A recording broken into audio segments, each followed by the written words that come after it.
What's up, everyone? Welcome to episode 190 of the Idiotic Sports Talk. I'm your host, Liam Gavin, coming to you live from my bedroom.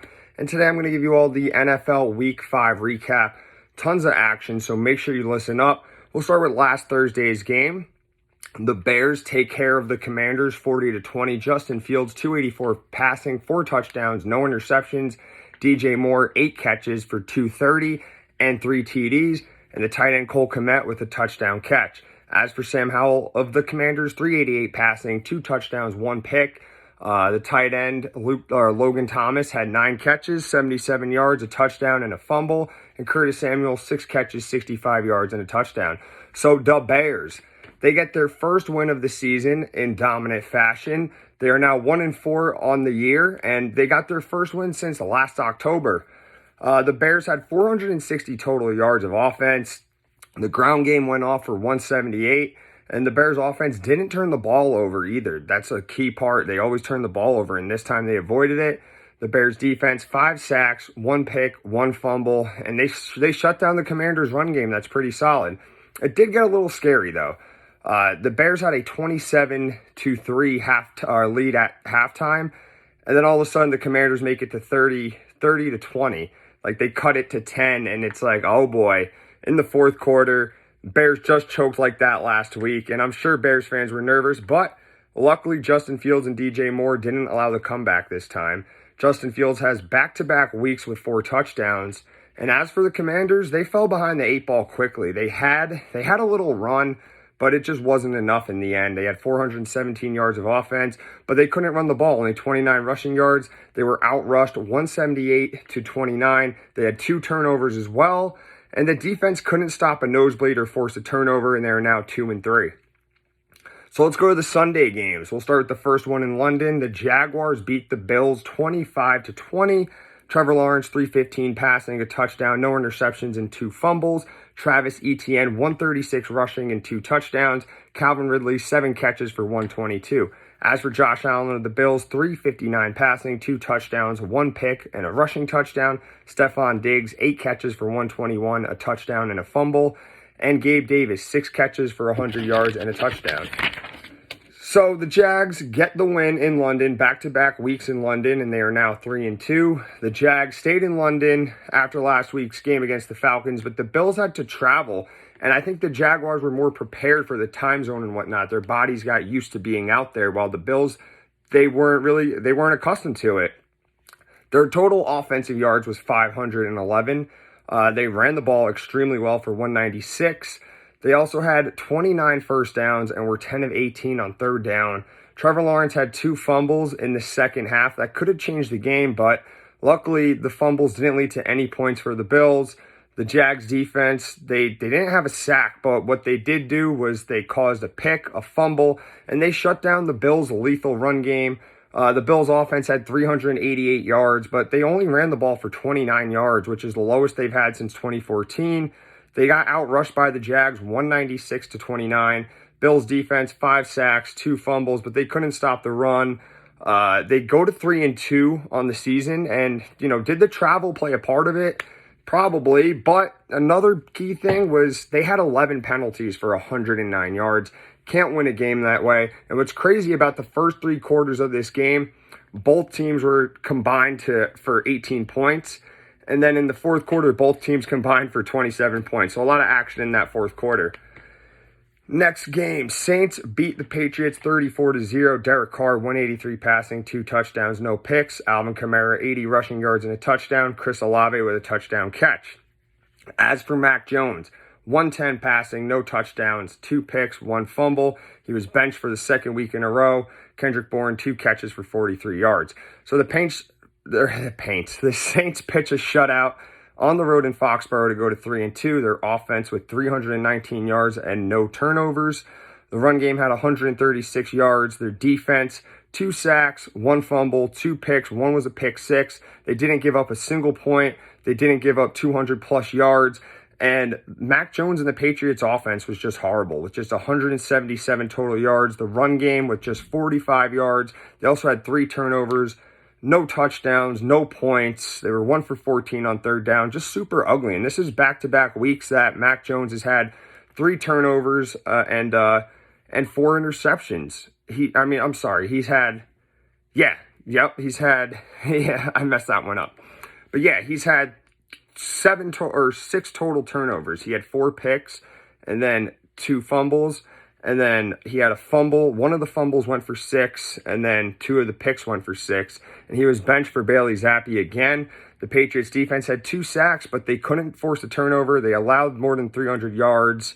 And Mac Jones has 4 pick sixes in his career already, and he's only in his 3rd year. As for Tom Brady, he had 4 pick sixes at home in his entire career. So it's crazy to think about. Patriots outscored 72-3 in the last 2 games.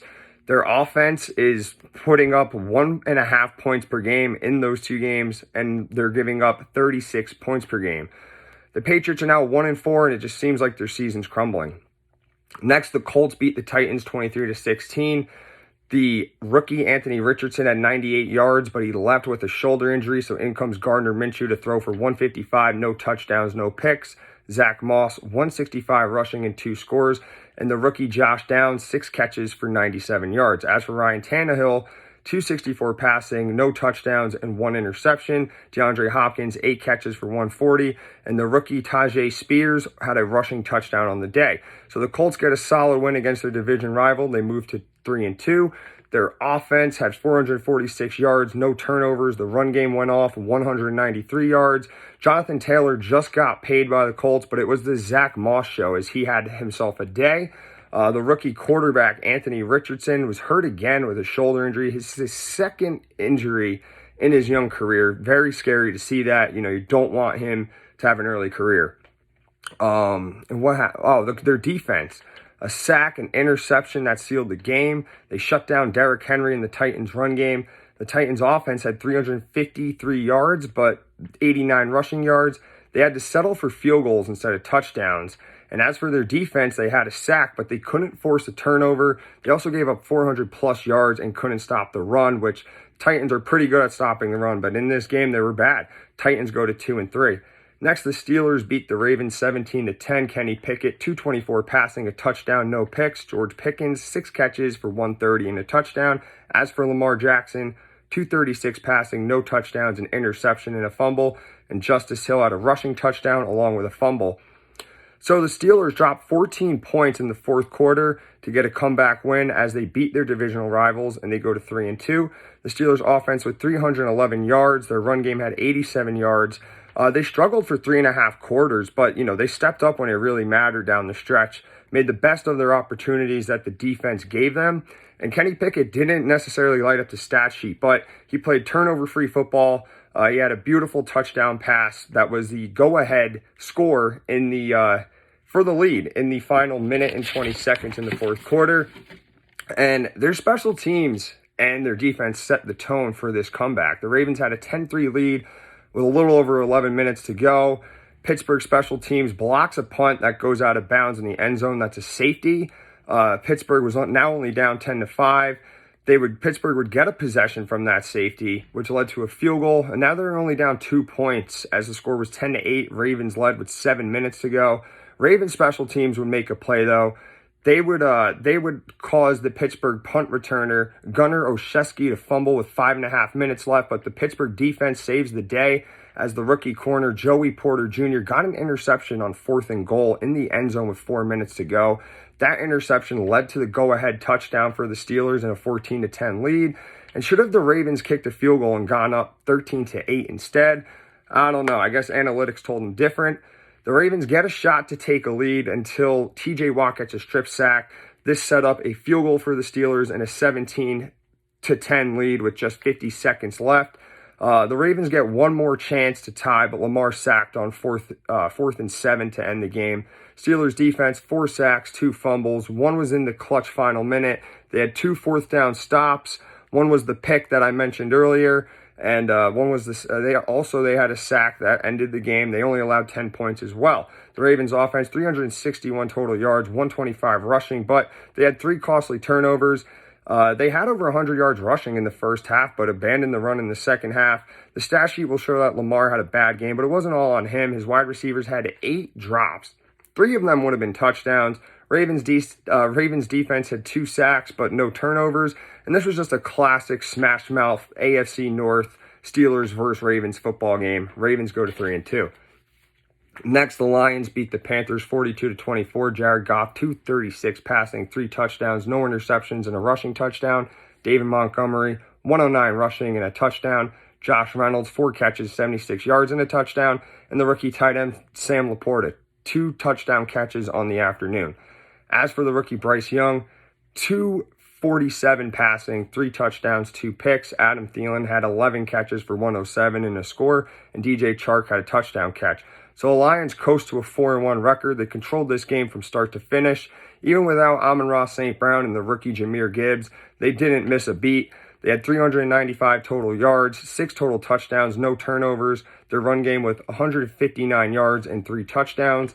The Lions defense had a sack, a fumble, and 2 picks. And they're playing great football all around right now, those Detroit Lions. As for the Panthers, their offense showed signs of life at times. But, they had 346 yards. They ran for 99 yards. But 3 turnovers, it's not going to help a team win a game. The Panthers defense with 2 sacks, but they couldn't stop the run or force a turnover. They're now 0-5 and haven't won a game. They haven't won a game yet this year, and they're the only winless team in the league. Next, the Falcons beat the Texans 21-19. Desmond Ridder, 329 passing, a touchdown, no picks, and a rushing score. Kyle Pitts, the tight end, 7 catches for 87 yards. And the rookie running back, Bijan Robinson, had a receiving touchdown and a fumble. As for the rookie CJ Stroud of the Texans, 249 passing, a touchdown, and no picks. Dalton Schultz, the tight end, 7 catches, 65 yards, and a score. So the Falcons bounce back, and they get a win, and they go to 3-2. It was dramatic fashion, though, as Younghoe Koo hit the 37-yard game-winning field goal as time expired.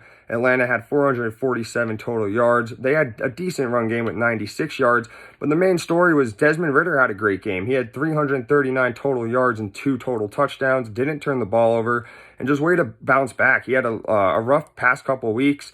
He orchestrated a great game-winning drive that led to the field goal. The Falcons defense didn't do much with no sacks or turnovers, but they kept the Texans out of the end zone. The Texans offense had 313 yards, but they couldn't run the ball. Only 64 rushing yards and had to settle for field goals instead of touchdowns. The rookie QB, CJ Stroud, he did lead the offense down the field, which could have been the game-winning touchdown drive, but CJ Stroud still hasn't thrown a pick yet, and he broke my guy Dak Prescott's rookie record of most passes without an interception. And their defense, they did get 2 fumbles, but they could not stop the pass at all. Texans now go to 2-3. Dolphins beat the Giants 31-16. Tua Tagovailoa, 308 passing, 2 touchdowns, 2 picks. The rookie Devin Achane, 151 rushing, a touchdown and a fumble. Tyreek Hill, 8 catches for 181 and a touchdown. Jalen Waddle with a touchdown catch. Raheem Mostert with a touchdown rush. Daniel Jones, 119 passing, no touchdowns, no picks, but he left with a neck injury. Darren Waller, the tight end, 8 catches for 86 yards. The Finns go to 4-1. The offense goes off again with 530 yards. They ran the ball extremely well again with 222 yards. And even when they turned the ball over 3 times, their offense wasn't fazed by it. The defense didn't force any turnovers, but they had 7 sacks. They got a ton of pressure, and they didn't give up a touchdown. As for the Giants, just another awful performance on the offense with just 296 yards, 5 for 17 on third down. They had 15 first downs while Miami had 22. No Saquon Barkley again meant no really good run game, just 85 rushing yards on the day. Daniel Jones also suffered a neck injury, and he's going to die behind that offensive line. He's got such a bad line. It's really bad to see. I feel bad for the guy. And despite giving up 500 yards, the defense really wasn't bad. They had a sack, a fumble, and they had 2 picks. One was a 102-yard pick six that kept them in the game pretty early. But they got no help from the offense, and they are now 1-4. Next, the Bengals beat the Cardinals 34-20. Joe Burrow, 317 passing, 3 touchdowns, 1 pick. Jamar Chase, 15 catches for 192 and 3 scores. Joe Mixon, 81 rushing yards. Josh Dobbs of the Cardinals, 166 passing, 2 touchdowns, 2 picks, and a fumble. Hollywood Brown, 4 catches for 61 yards and a score.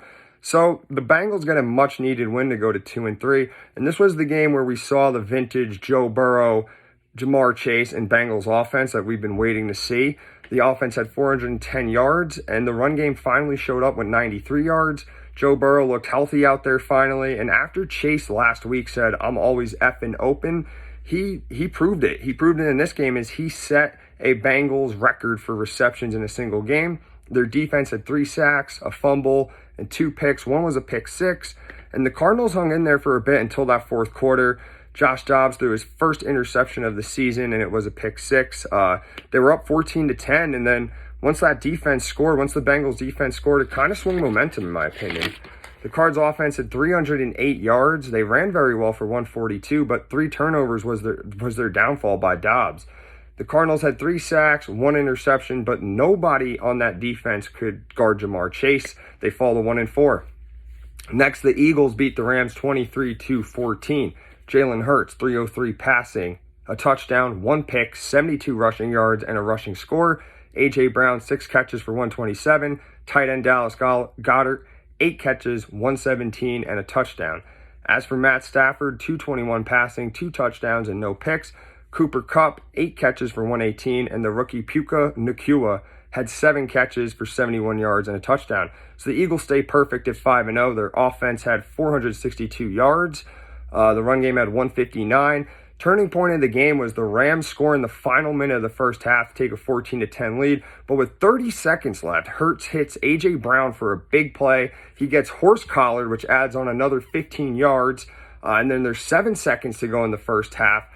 The Rams commit a defensive pass interference on A.J. Brown, which puts them at the 1-yard line with 1 second left, and Hurts and company does their famous tush push where they jump right into the end zone. And now they literally 1 second left, they score and led 17-14 as the first half ended. The Eagles are very good at scoring before the first half, and that's what frustrates me the most about them. I can't stand the Eagles, but I got to give credit where it's due, right?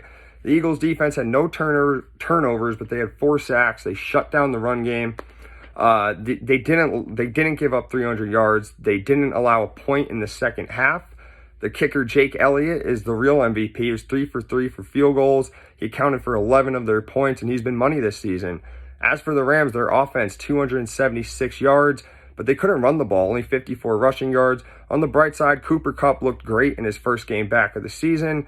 The Rams giving up that touchdown, though, before the first half ended, definitely swung momentum, in my opinion. They were outscored 13-0 after having a 14-10 lead. Their defense had a sack, a pick. They kept the Eagles out of the end zone a decent amount, but they couldn't stop the Eagles from just raking up yards and moving downfield. They are now 2-3.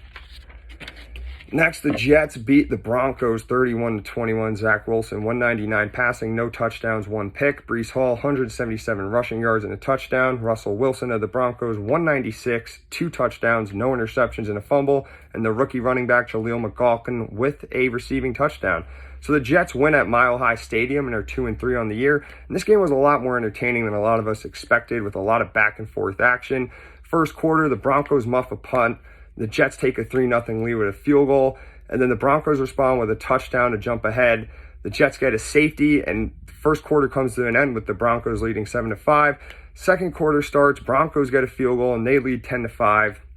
But the Jets get a field goal of their own. They lead to 10-8, and this is just pretty much a high-scoring baseball game at this point.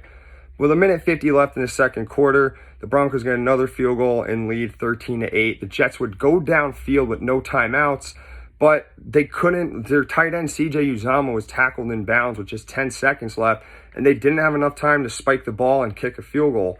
So the Broncos led 13-8 at halftime. Third quarter comes around. Breece Hall starts it off with a 72-yard rushing touchdown, takes it to the house, gives the Jets a 15-3 lead, and it must have felt great for Breece Hall because he tore his ACL there last year, so I'm sure it was very emotional for him and just for the Jets in general.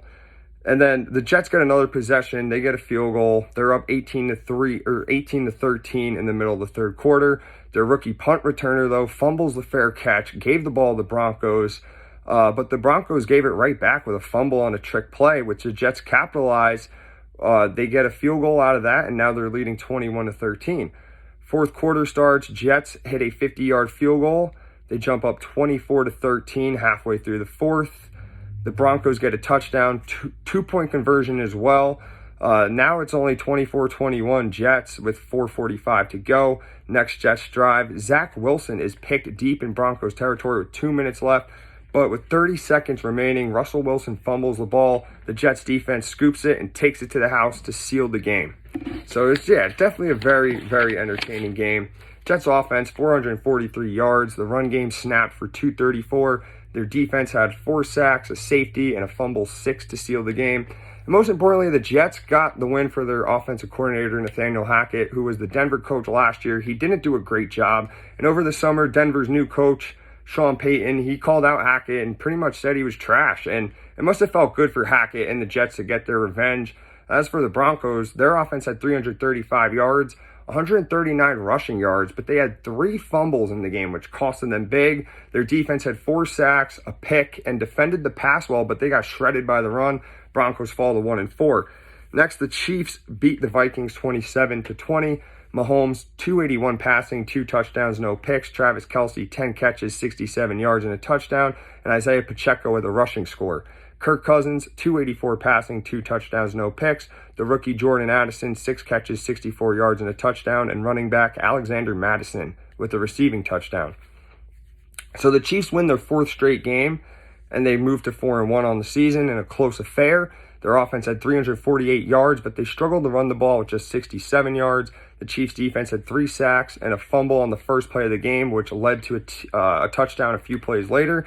The Vikings' offense, 354 yards. They also struggled to run the ball with just 70 yards. They kept it close, but we knew what kind of game this would be as soon as they fumbled on the first play of the game. And that fumble, they now lead the league with 7 fumbles this season. And most importantly, Justin Jefferson is going to miss 4 weeks with a hamstring injury. I have him on my fantasy team, and it hurts. But